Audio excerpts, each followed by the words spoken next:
It is the eve of my 20th birthday. The last few moments I will officially be a teenager. I'm in my dorm room, sitting on my bed, when my phone pings me. And I don't recognize the sound immediately. It's different from the one my texts and my emails make. And when I pick it up and look, I'm in shock. I am 2 months in to a year-long exchange at Nanyang Technological University in Singapore. And it has been wonderful. The weather is beautiful. The food is fantastic. English is one of the main languages there, so every person and sign speaks it. And all my Singaporean classmates are all so friendly, to a point. Because what I didn't expect in this situation is making friends is difficult. And I didn't think it'd be this way. I'm an extrovert. I can be loud. Some people can find my personality to be a lot, and for me to be very abrasive. But that also means that I'm okay with approaching people and putting in the effort for those friendships. But what I didn't expect is all my Singaporean classmates, friend and kindly as they were, had all been together for at least 2 years, if not longer, to form those friendships and social circles. And I was just plopped down in the middle of them with no connections. My first few weeks were full of people asking me where I was from and how cold Canada was. But they eventually retreated back to their friends and social circles. So I hung out with a lot of other exchange students. And the thing that surprised me is everyone from Europe said the same thing. They'd say something like, oh, I'm from Greenland. Greenland, Canada, kind of the same. Oh, I'm from Sweden.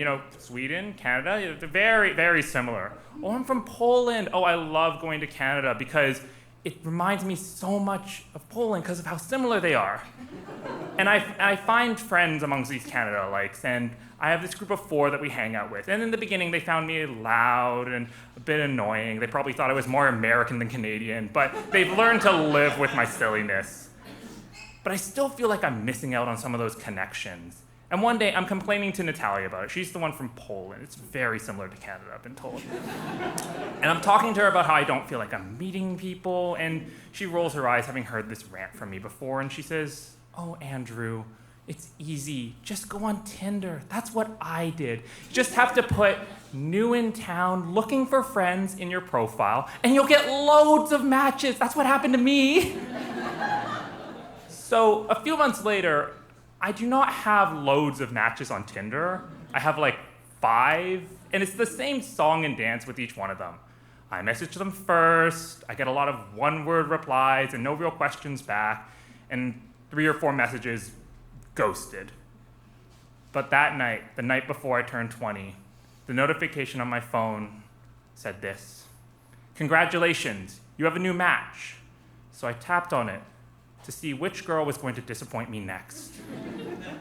Her name was Sinwei. She had long black hair, round glasses, and a warm smile. She was both beautiful and cute, and honestly a little bit out of my league, but she matched with me, so, what am I gonna do? She's a little bit older than me, she's 24, and her location is set to some suburb I haven't heard of. Her profile is very simple, it just says, new to this, nice to meet you. And I'm thinking of an interesting opening line to say when my phone pings again. She's messaged me first. I look down. Hey. I feel a rush of excitement. She has broken the ice and initiated contact. I quickly reply, hey, how are you doing? I'm well, how are you? Oh, I'm good. It's my birthday tomorrow. Oh, happy birthday. Yeah, I'm turning 20, so I'm no longer gonna be a stupid teenager. Oh, I'm a bit older than you. I remember turning 20. Yeah, I'm kind of excited about it. And the conversation starts to flow. And eventually, it gets to midnight, and I text her triumphantly, I am now 20. Except what I actually text her is, I am not 20. So I have to immediately text, asterisk, I meant now, stupid autocorrect.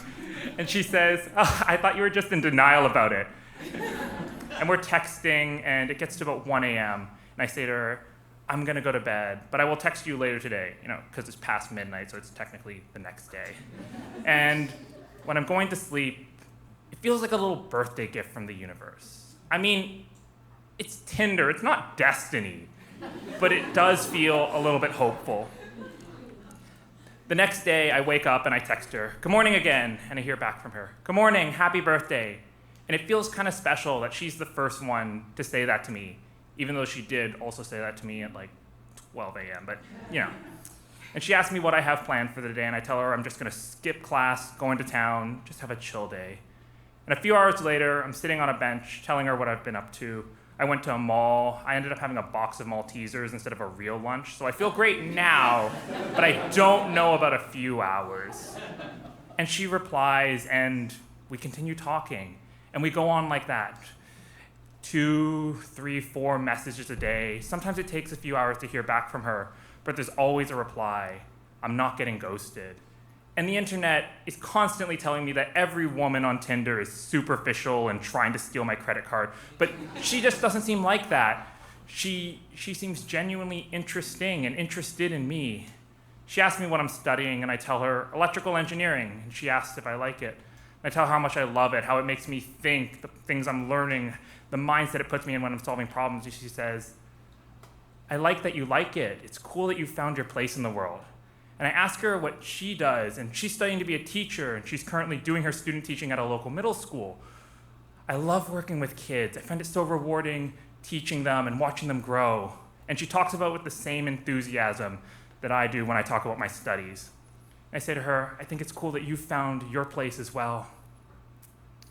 Even when I'm not texting her, I'm thinking about her a lot.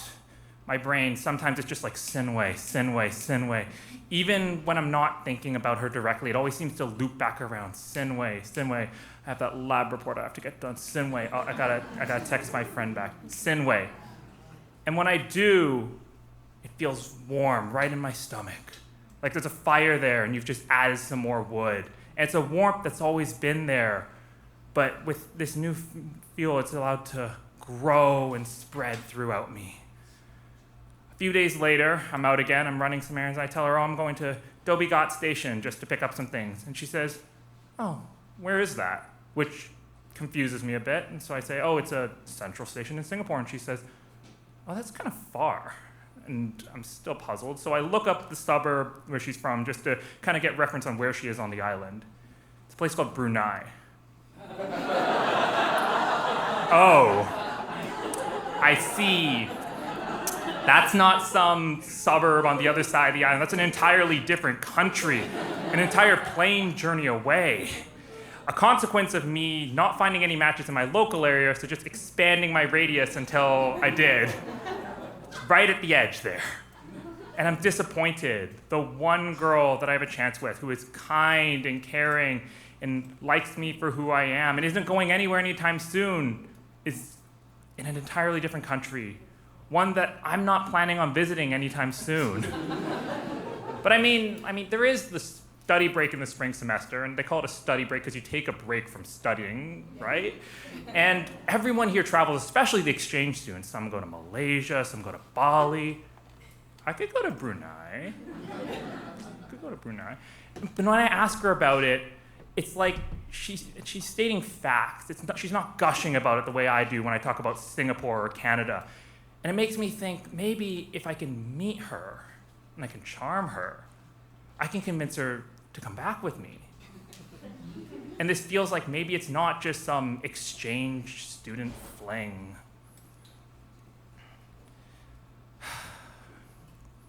We move from Tinder to WhatsApp. I know, big step. I have her number. And I'm texting her,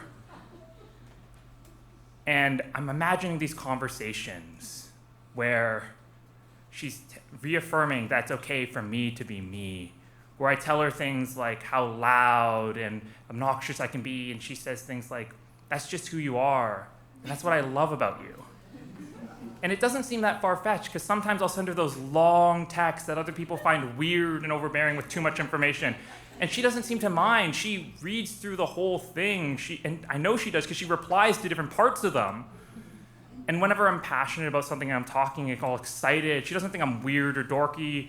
She says, it's good that I like all these things. And one day I message her, just a simple like, hey, hope you're having a good day. And I don't hear back for a while. And I'm surprised and a little bit anxious, but I'm also fine because maybe she's having a busy day. Like, I'm not her top priority. That's fine. She can have busy days. And then later in the day, I think I send her another message, just, hey, how's the weather over there? Because I think to myself, okay, maybe she was busy in the morning, and she saw the message, forgot to reply, so I'm sending a second one, and then she can reply to both. She'll get the reminder. And the next day I hear back from her, oh, hi, sorry I missed this. Yeah, I had a good day, and the weather here's fine. How are you? And I have a little bit of relief, and I think, okay, great. She remembered. She was just having a busy day, that's fine. And I text her back, yeah, don't worry about it, it's fine. I tell her how I'm feeling, minus the text anxiety. And then it happens again, 2 or 3 days before the next reply. And I'm still chill, but there's like a drop of nervousness in there. Like, is it intentional? Is she losing interest? When she sees that notification from me, is she thinking, oh, note to self, gotta text Andrew back when I get a chance? Or is it, oh, I got another text from him, and then moving on with her day? But a week and a half into this pace, I have a bit of a realization. I think, oh, duh, it's the end of December. Of course she's going to be busy. Her students all have exams, she has to grade them, projects are due. Makes total sense. It's fine.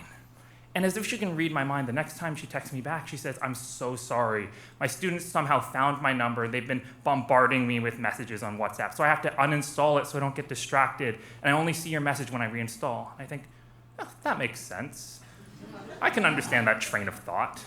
And so, like the engineer I am, or some of you will say because I'm a man, I start immediately trying to brainstorm solutions to this. Oh, well, what if we switch apps? We could use Telegram. Oh, I don't have Telegram. Oh, okay, so what if we did a voice call and we could talk about our weeks there? Oh, I'm super busy this week, but yes, we should do that in the future for sure. And I think to myself, like, okay, this is fine. It's not me, it's her stuff. And I can work with this. And I decide I just have to resign myself to double texting. So I still send her the same thing, like, hey, hope you're having a good weekend. And then if I don't hear from 2 or 3 days, I still send another. I'll just be like, hey, hope work is going okay. And I just think to myself, we have to get past this period when she's less busy, when her students aren't bothering her so much, then things will go back to the way they were, like they were when we first met. And I'm trying to keep things light because every time I text her something time sensitive, there's always that reply, oh, I'm so sorry I missed this. Oh, I can't quite remember what I was doing that day. So it's just simple, just for now. I fly back home to Vancouver for the Christmas holiday. The last I heard from her was a few days ago, wishing me a safe flight. And it's Christmas Eve, and I'm sitting in the glow of our Christmas tree in the living room, and I'm about to go to get bed when my phone pings. It's her. She sent me a message. She sent me a video. And I think to myself, she really does care. She could have just texted, but she sent a video, and I'm over the moon and ecstatic that she's put in effort in a way that neither of us have before. It's 11 seconds long. I press play. Hey, I think I had way too much sugar today, but I hope you had a good day, and I hope you had a nice time spending it with your family. I immediately record one of my own and send it back to her. Merry Christmas, Sinway. I can't say much more. My parents are still awake and I don't want them to hear me. But it seems like I caught her at a good time because she replies back immediately. Merry Christmas. Thank you. What did you wish for this year? Oh, I always say the same thing. I asked for a GTR sports car. I don't know if I can get that to Brunei in the next 12 hours, I'm gonna be honest. And we're talking, and eventually I say, I hope to get to know you more in the new year. And she says, me too. I know, we should play a game where we ask each other questions and get to learn more about each other. What? A game where we ask each other questions and get to learn more about each other. Shouldn't we have been doing that the whole time? We've been texting for like a month. That was the point of all this. And then why did we need the construct of a game to do it? We can just do that. But I don't tell her that. Of course I don't tell her that. Of course I just say, oh, it's a good idea. I feel like we should have done that sooner. Why don't you ask the first one? And she says, "Oh, I'm kind of tired right now. I'm gonna rest. I'll ask you one later."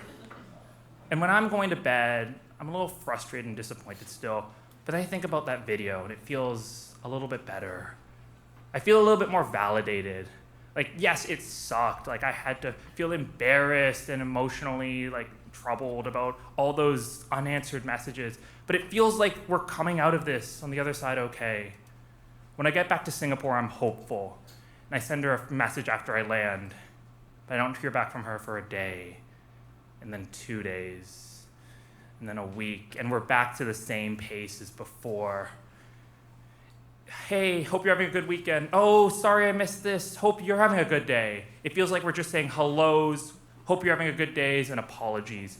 And at this point, no questions are being asked. She's not asking me anything, and I'm too scared to because I don't want it to be awkward when she sees the message. And we continue like this, but there's something coming up. See, the holidays always seem to work for us. Something always seems to happen. She matched with me initially on my birthday, and she sent me that video at Christmas, so now it's my turn. I'm going to do something for her. I'm going to send her a gift for Valentine's Day. And like the romantic I am, I'm going to send her flowers. 12 wooden yellow roses. Because anyone can buy you real red flowers that'll wilt, but these she can keep forever.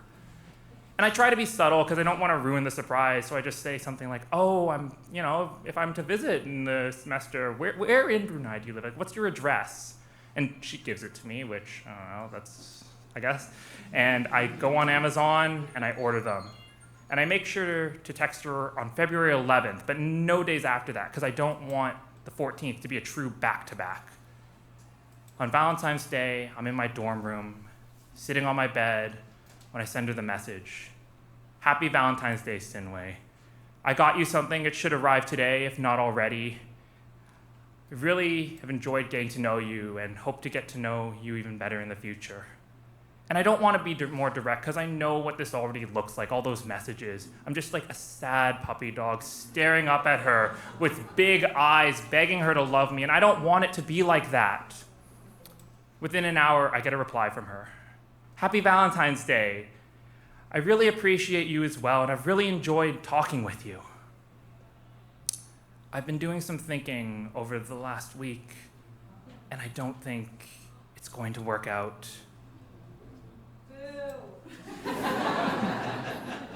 I feel like somebody has reached into my chest and pulled out my heart. There's a gaping hole, and they've taken all of my emotion with it. Anything left and lingering is just draining downwards. I hope that we can still be friends and still talk, she finishes. And all I can think is, she was supposed to be the one. In the movies, you meet the girl, you fall in love, you go through some kind of trial, but you make it out okay, and then you kiss her. And she just said no. Maybe I should have done something different. Maybe I shouldn't have been so pushy. Maybe I shouldn't have fallen so hard. But none of that matters anymore. At least I still get to be her friend. And I text her that I'm disappointed, but I'm okay with that. And she says she's relieved, and I don't hear from her for the rest of the day. I try keeping up a conversation, and for a bit she actually responds in like a normal, timely manner. And I still get a little bit of a rush when I hear from her. Of course I do. And I think to myself, this is great. Maybe with like all the pressures lifted, we can have just a normal friendship and conversation. But eventually, things slow down. And I don't hear back from her for a week, and then 2 weeks, and then 2 months. And I know this is it, but I don't fight it this time. I just let it happen. That last message from her was 7 years ago. And I don't feel sad anymore, but I do still think about her sometimes. As someone who is significant to me, who I no longer talk to. Everybody has one of those. And I wonder how she's doing. Is she still teaching? Has she found love? Does she ever think of me? And did she keep those yellow roses? Thank you.